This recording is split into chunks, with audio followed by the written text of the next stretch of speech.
Les séries afro ne parlent que de drogue, ça traite que la drogue, ça fait que l'apologie du crime, et en fait on montre jamais la réussite des noirs, on en parle ensemble Medjo dans cette vidéo. Moi qui fais énormément de vidéos sur les séries afro, également les séries dramatiques afro, on me dit souvent en commentaire, ouais les séries afro c'est que la drogue, c'est que ci, c'est que ça, et en fait c'est faux.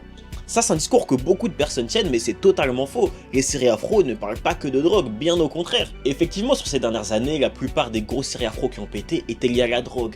T'as Snowfall, t'as Power, t'as The Godfather of Harlem, encore un peu plus loin t'avais The Wire, c'est vrai que c'est en grande partie lié à la drogue.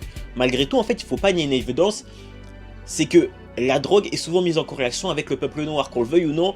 Chez les Afro-Américains, ça a souvent été mis en corrélation, et historiquement je veux dire. Par exemple, The Wire a beau être une série fictive, ça retrace en grande partie, on va pas se mentir, des événements qui se passent réellement à Baltimore, et malheureusement la délinquance afro-américaine est omniprésente à Baltimore. Donc qu'on le veuille ou non, ça reste quand même un fait. Le crime et la communauté noire sont souvent interchoqués, tu vois ce que je veux dire? Il en va de même pour Snowfall, qui en vrai raconte un chapitre de l'histoire de Los Angeles, l'histoire du crack, qui qu'on le veuille ou non est lié au noir, ça reste un fait, qu'on le veuille ou non. Idem pour The Godfather of Harlem, qui raconte l'histoire de Bumpy Johnson, de Mohamed Ali, du Révérend Paul et de Malcolm X. Encore une fois, qu'on le veuille ou non, l'histoire des noirs est souvent liée au crime, tu vois, ça reste un fait. Malgré tout, est-ce que ça veut dire que toutes les séries de noirs parlent de drogue? Bien sûr que non, bien sûr que non. Il y a tellement de séries afro qui parlent pas de drogue, c'est juste que vous les regardez pas ou vous mettez pas le buzz dessus. Par exemple, si on prend les séries afro, le nombre de sitcoms qu'on a, c'est aberrant. On a des vingtaines de sitcoms afro-américaines, et là ça parle pas du tout de drogue, ça parle souvent de réussite ou d'humour, tu vois. On a eu Ma Famille d'abord,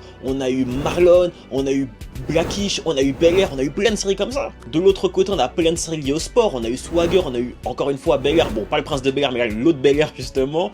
On a eu All American, il y a plein de séries liées au sport également, tu vois. Également plein de séries à la musique, Empire, The Get Down, d'une certaine façon on pourrait dire Wu-Tang également. Enfin bref, il y a plein de séries afro qui parlent de différents sujets, il n'y a pas que la drogue, il y a même majoritairement plus de séries qui parlent d'autres choses que la drogue, que de la drogue justement. Le seul problème c'est que vous ne regardez pas ces séries, malgré tout elles existent, donc franchement élargissez vos horizons et regardez d'autres séries afro, parce que je vous promets qu'il y a plein de séries qui ne parlent pas que de crime ou pas que de drogue, il y a plein de choses.